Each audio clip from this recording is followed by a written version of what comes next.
Welcome to Coming Out Stories from What Goes On Media with me, Emma Goswell. So, this is the final part of Season 3, Meet the Parents. Next season, we'll of course be back to business as usual, speaking to LGBTQ+ people. But you know what? I've really enjoyed this season, just turning the tables and hearing from parents of gay and trans people. Let's meet our final parent then. Tracey is the proud mum to a gay son called Jake. I think Jake's always been very, very unique. He was just an instantly likeable kid. I noticed something was slightly different, but that was due to Asperger's. It was quite difficult to get a diagnosis for that because he was very intelligent and he was very aware of his differences. Growing up as a kid, he had more girlfriends than boyfriends. Not as in partners, as in mates. As in mates, yeah. Yeah, in primary school, it was always girls that came round for tea. But that never entered my head that he might be gay. I was the kind of parent they're who they are. Some people prefer having girls as friends. And you might have thought he was just very intelligent, because obviously girls mature quicker and they're more intelligent as children, aren't they? Yeah, absolutely, yeah. But yeah, I never thought anything different of it. And he loved dressing up. And the dressing up box, it was always the girls' outfits he was putting on. And was that something that you encouraged, Tracey, or did you sort of go, oh no, what's going on? He used to dress up in all kinds, and it never bothered me at all, because for me, that's a child being a child. You don't have to just play with certain things or do certain things just because you're a particular gender. I think it's all about them exploring who they are and just being free to be a child, basically. Just do what kids do. I mean, it's so true and obvious to me, but, so much of the world is so binary, isn't it? And, so many girls' clothes are pink and boys' clothes are blue, and toys are tailored towards certain genders. But, it's crazy, isn't it? I think things are developing now. There is more choice when it comes to choosing toys. It's a lot more inclusive with ethnicity and gender. I think it's a lot better. And I think kids are being taught a lot earlier about things as well. And was his dad around? Was he commenting on him getting in the fancy dress box and putting frocks on or whatever? Yeah, I think then we just, because he's always was always a bit of a performer. He always made people laugh. So as I say, we never entertained anything. It was Jake being Jake, and that was it. His dad was fine with that, because all the kids had the dressing up box. They were all trying all different things on, or he'd come down making shows dressed in my bra and knickers. Looking back, I probably should have known, but for me it was just kids being kids. It was just Jake. And then was there a moment when you thought, oh, hang on, there is something going on here, maybe he is questioning his sexuality? No, he actually came to me. He came to me when he was about, I would say 12 or 13. And he just said, Mum, I don't know whether I'm gay, straight or bi. And I was like, well, don't worry about it. Yeah, because you're quite early to start worrying about who you're going to date when you're 12 anyway. It's quite early, isn't it? But obviously you start to have these feelings around then, and you're starting to go through puberty, I guess, aren't you, at that sort of age? It didn't shock me, the conversation, at all. And I just said to him, look, I'd love you no matter what. It doesn't matter what you feel or who you're attracted to. As long as you don't do anything wrong and commit a crime, that's fine. So I'm quite happy. I just said, don't worry about it. You've got plenty of time. Just go with it and don't stress about it. But part of having Asperger's is they're very black and white. So they need, it either has to be that way or that way. So he wasn't happy with his own sort of confusion. He needed to know whether he was gay, straight or bi, and he needed to know. Yeah, I think he wanted me to tell him what he was. And he did. I think at the age of about 14 or 15, I think he did have a girlfriend. And about the time he came out, she came out as well. So it was kind of, I suppose, a good experience for them that they had that experience together. So you mean she came out as gay? Yeah. Just funny, isn't it? That does happen every now and again, I think, gay people just find each other, don't they? And have these little relationships. And I think the moment that I knew, he was hanging around with a group of friends I didn't really know. And he did tell me about this one lad who was gay. And I came home one day and they were just sat on the couch in the living room. And he said, oh, this is whatever his name was. And I just looked at him and I thought, yeah, you're gay. You could see the chemistry between them. Really? So whether that was an experimental thing or I don't know what happened between them, and I never asked it. But for me, that was my light bulb moment. I just looked at the two of them and I just could feel the chemistry between them. I could see that wasn't a friendship. It was something more than that. But that's good, and you must have felt pleased that he felt comfortable enough to bring him home. Yeah. Because that's quite nice as a parent to know that you've obviously created a nurturing environment enough that he would bring a boyfriend home at such a young age. Yeah, well, me and his dad split up. We were split up actually at that time. We split up when he was about 11, I think. Jake's the kind of person that the more time you spend with him, the more himself he will be. The more comfortable he is with you, the more himself he will be. He sort of withdraws himself unless he gets to know you properly. So he wouldn't openly tell anybody that he was gay. And that's out of fear and judgment. And I think that got reinforced by his dad when we finally told him. And that was a few years down the line. I think he was only maybe about 17, 18. What, and that conversation didn't go well? Not at all. Not at all. Jake was starting to sort of come out to more people, and they said, look, I think you need to speak to your dad. And now his dad had never had a problem with gay men. We knew a lot of gay men, and friends of ours had a gay son. There was never an issue. Anyway, he told him, and then I spoke to him, and the first thing he said to me was, it's just a phase. And I just sat there and I was like, I'm telling you now, it's not a phase. I think it's weird, isn't it? I got told that as well, and I just literally don't know where this phase thing came from. Are there loads of people that just go through phases? Because I don't know many of them. I've never experienced that, but I suppose, is it some people are just curious as to what it'd be like to explore with somebody of the same gender. I don't know, that may happen, but maybe that's what he thought. He was just exploring his emotions and his feelings and his attractions. But I just said to him, no, it's not. It's just not. He did move in with his dad for a while, and he often started kicking off on him, calling him friends, and he quite often this had happened. So eventually he did move out. But more recently, I think he turned around to him and said, isn't it about time you settled down with a bird and had a kid? Just like, well, what is this man not getting? So he still thinks it's a phase by the sounds of it. Do you know what, to be honest, he's been the worst. He has been the worst. Jake put some stuff on social media with one of his boyfriends, and his nephew blocked him. So that's obviously his opinion as well. My family have all been fine. My mum's been quite open because she's of a different generation. And she's just been quite open with Jake and basically said, I love you no matter what. You're my grandson and I love you, but I do struggle. Which is great because she's being honest about it, and it's not going to change her feelings towards him, but she does struggle with the same-sex relationship. But I think that's a generational thing. And how has Jake coped with that? With his grandma being okay but not okay, but with his dad being less understanding, shall we say? I think as far as the relationship with dad goes, that's been strained for a long time. It's his dad. He loves him, and they keep in touch, but there's no sort of solid relationship there. Whereas with me and the kids, we've got good bonds, we've got good relationships, and we do things together. But I think, something I've thought about since we were talking and I agreed to do the podcast, I thought about how I would feel if Chloe came to me and said she was gay. Okay, yes, this is your daughter. Now, I don't know why, but I would find that slightly more difficult. Yeah, well, my next question would be why, and you've already said you don't know. I can't give you an answer. I just can't. How many children have you got?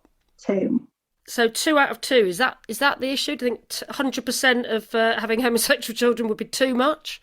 No, because it doesn't bother me, but I think I would find it slightly more difficult. I don't know whether it's because it's female and I'm female. I don't know. I just couldn't answer the question.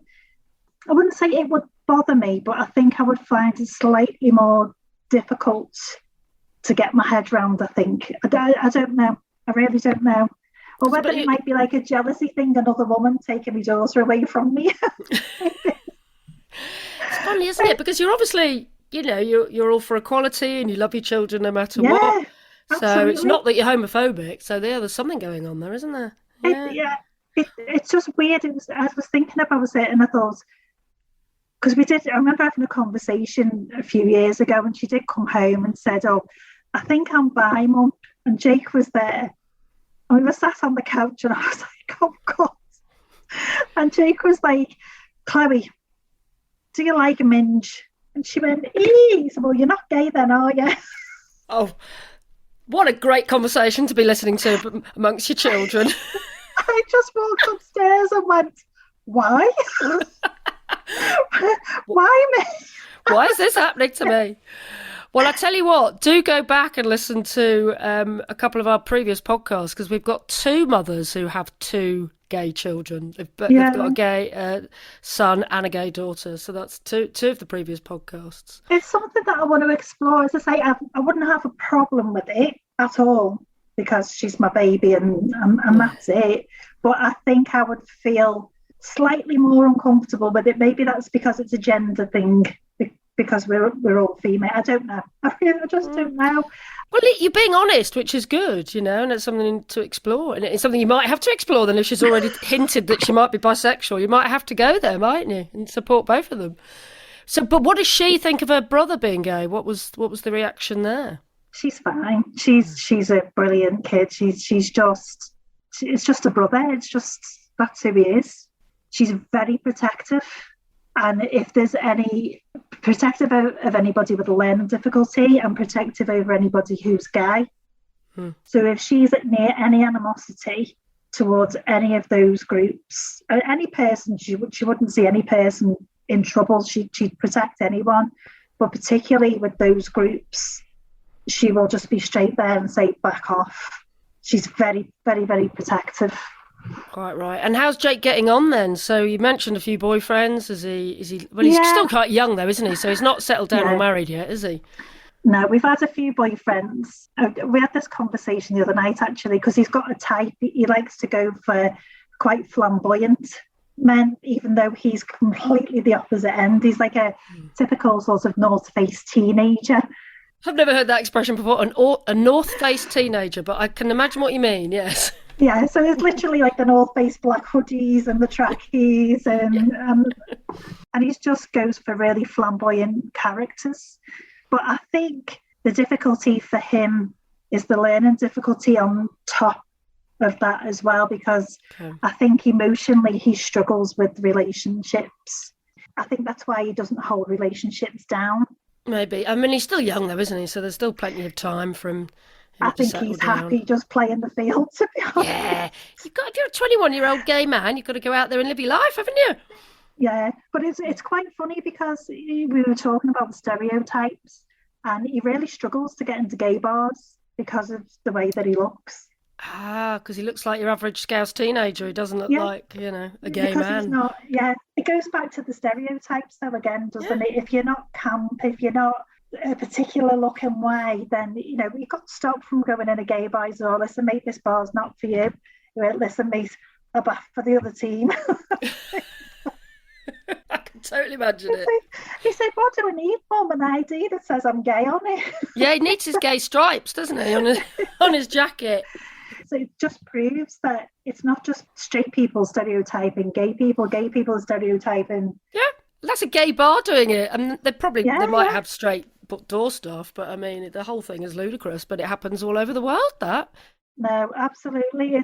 But the way he tells stories, it's so funny the way he comes out with it. It just makes me laugh. He said, "I wouldn't mind, Mum, but my two straight mates start necking each other and be like, them in." You shouldn't have to do, should you? Ridiculous. Oh my word. So has he got a job? Is he out at work? Is he so he's just got a part-time job at the moment in a supermarket, but he's about to change jobs to a better full-time job. Oh, fab. Which I think will benefit him a lot more, occupy his mind a little bit. But yeah, he's doing amazingly. he laughs at me because I'm the one that's going to all the pride and getting involved with all the LGBTQ things. And he thinks it's hysterical. Because he's not getting as involved, you were telling me, which is No, interesting. he won't write on any forms that he's gay. He won't be open about it unless he's comfortable with you. So he's unlikely to be out at work then, is he really? Unless he's got good friends. I think people in work know because he's been there for a while and he's happy for them to know. But I think if he doesn't know people, where he lives, it's like self-contained flats, like the shared kitchen, and they're all very men's men. And we had a situation where one of Jake's boyfriends had come round and he was very flamboyant. And Jake overheard one of the guys from upstairs talking to his mate saying, "Oh, I'm going to twat that gay mate of Jake's," and slagging gays off. And Jake was obviously really disturbed by it. So the thing is with having Asperger's, he couldn't comprehend why people in 2021 had that attitude. Well, and he was frightened as well of what they were going to do.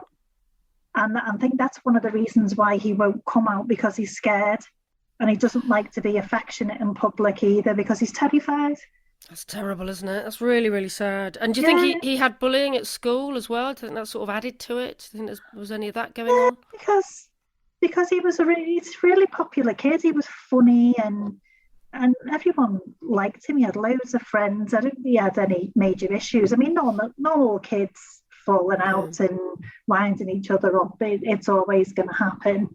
But I think it's more issues as he's got older. I think trying to explore his feelings of being a gay man and also having a learning difficulty. It's kind of having two battles in one. And it's sad, isn't it? Because, he's made that very valid point. Why does anyone care and why are people homophobic in, 2021, 2022, even, 10 years' time, there'll still be homophobic people around. But he doesn't want to get involved in that fight, does he? He doesn't want to fight for gay rights or go to the marches. He's scared, I think. And I think he's not, because he's not a fighter, he's not confrontational. And I'm very much like that. I'd rather sort of shy away from something than speak up. I mean, I'm a lot better now, I'm older. But I think he's very much like that as well. He'd rather take a step back away from it. I tried to put it to him in a sense that no matter what era that it is, year that it is, there's always going to be people who have a particular viewpoint about something, and that is not going to change. We've become more accepting, but there are still going to be people who've got a particular view, and that's never going to change, be it racism or homophobia, or there's always going to be somebody like that. We've seen it over the years, it's becoming less, but there's still a long, long way to go to be more accepting. Absolutely. And that's a fight that you want to take up then on behalf of your son, isn't it, really? Because you're the one that's getting involved in all the groups. And tell us what you've been up to. Yeah, so I'm going to be involved with the Liverpool City Region Pride as part of their community panel. I'm going to the first meeting next month as Community Health Champion. And the reason that I wanted to be involved in that is the work that I do, I work in community. And in the area that I work, there's very, very little for the LGBTQ community. And particularly one of the reasons this kind of got me started was because of the issue Jake had with the homophobia and having the learning difficulty, is there was no specific mental health support for him.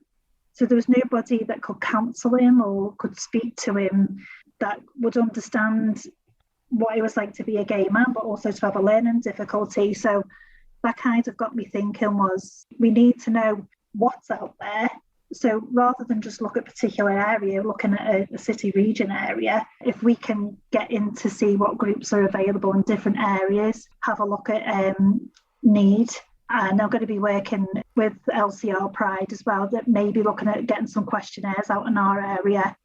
Are there no national charities that, work with people with Asperger's who are in the LGBT community? I would have thought there would be. I did try and get in touch with a few different sort of bigger regional groups, but trying to get something specific, it was quite difficult. I've just got this massive thing that we have this toolkit to help people in community, but it's based on your average Joe. So when we get something that's a little bit different, that doesn't fit in, we're like, what do we do here? So my thing now is, well, we shouldn't get to that point.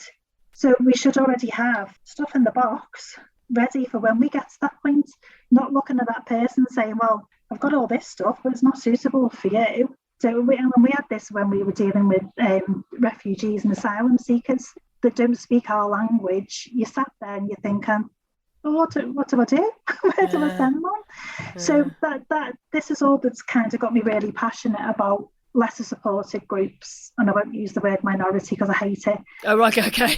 Fair enough. I think it's derogatory. I just think it makes people sound less important than they're not. I've never thought about that before, but that's great. And it's good to hear that coming from an ally, because, we often talk about allies on this podcast, just how important you guys really are to our fight and to our survival and to our well-being. Yeah. I don't think we'd have got as far as a community without people like you and without our allies. We need people like you in our community. I just think it's so important that we get past all this. I think we've got this thing about you need to fit into certain boxes. Well, do we really have to fit into boxes? Why can't you just be the person you want to be without people wanting to pull you to pieces? You treat a person how you want to be treated. A person living their true life, living their true self. That's what life is about. Absolutely. Sorry, I'm on a soapbox. No, that's fine. It's great. I love it. So, Tracey, what would you say to other parents who might be struggling to come to terms with the sexuality of their child? Particularly maybe somebody who's, got a child who's on the spectrum, who may have Asperger's or be autistic. What would you say to them? I think you just got to go with it, just be supportive. See, if you've got other people that you can speak to, then that's absolutely brilliant. I mean, I personally felt fine with everything. It wasn't an issue for me because it was my son and I love him no matter what. But I think, and I understand for other people, it might be a lot harder to deal with that. And I think some people's problems might be that they feel that because they've got a learning difficulty that they're being influenced and they're not making their own mind up. But I would say that unless you've got proof that there's something happening, they are intelligent enough to make up their own minds. I think just listen to them. I think you have to as a parent, you've got to put your own feelings to one side. And I think it's hard sometimes because most parents are really protective and all they want is a particular thing for their child, And I suppose that a lot of parents have got a closed view. They're expecting weddings, like straight weddings and grandkids and all that kind of thing. Well, it can still happen. It's just going to happen in a different way. But if it doesn't happen, well, is it the end of the world? No. Just borrow somebody else's grandkids. Great tip. Love that. Yes, I wish I'd come out with that one when my father said that to me. What about the grandkids? Borrow someone else's. Somebody else's. Adopt some. The way I look at life is there's never a problem that can't be solved. There is always a solution. And I think that parents have to realise sometimes that the issue is them and not their children. Their children are living their true lives, but you are having the problem processing that. And do you think you'll be out on the Pride marches this summer then, Tracey? I think I've got to arrange a stall for all the community groups, I think. Yeah. Well, I think I might be. I think you're going to be busy this summer. I kind of think that it's an opportunity to integrate primary care community, all kinds of groups really. And my thought was of getting like a community stand. So for us to have all different people from different organisations and leaflets and things and to show what's on offer in the community. We are trying to organise a support group in our area as well, which is very slow burning, but it is there and I'm really impatient and I want it all yesterday. Yeah, of course. I'm constantly pushing and pushing. I just get so frustrated because, I mean, I am a genuinely caring person and I care about people. And I just think that, I know, I don't know them personally, but I know of two gay couples that are raising a child. And that child is the most amazing child I've ever met in my life. She is just the age, and if I ever hear anybody say anything about same-sex parents, I just blow my stack. Good. Just like, quite right. So, I'm sorry, but I think same-sex parents do a better bloody job than straight parents in some circumstances. We certainly don't have children by accident, that's for sure. They're all very, very wanted, aren't they? But this is what I mean about, and I know it's harder for the older generation to get their heads around it because that's the way they've been raised. But it's all about loving that child and raising that child, and the straight parents that treat their kids like crap. And it's like, you can't say that a same-sex couple are not going to raise a child properly just because they're the same sex. That's absolute rubbish. I'm just going to go off on one again, aren't I? Amen to that. Right, finally, Tracey, do you think you managed to get Jake to any Pride marches this summer then? Only if he's drunk. Kicking and screaming. I don't know what it is. He's never going to be out and proud. It's just not him. It's just not the way he wants to be. But yeah, I think I was have to get him drunk to get him there. A big thank you to Tracey for speaking to me. Best of luck for Liverpool Pride and all of the community work that you're doing too, Tracey. And a huge thank you to all of the parents who spoke to me this season. I did think it was about time we heard these stories from their perspective, and they didn't disappoint. It's been poignant, it's been moving, and it's been ultimately enlightening hearing from them. And if you've enjoyed this series, please do rate us on Apple Podcasts and even give us a review if you can. It all helps. Next season, we will of course be back to hearing from LGBTQ+ people themselves. And because they've been having such a bloody awful time of it in the mainstream media, I really want to hear from lots of trans and non-binary people in the next series. And if you'd like to tell your story, don't be shy. Get in touch. You can tweet us at ComeOutStories, you can message us on Instagram via ComingOutStoriesPod, or you can contact us via our website, ComingOutStoriesPodcast.com. We would love to hear from you. Until next time then, take care, stay safe. Mwah!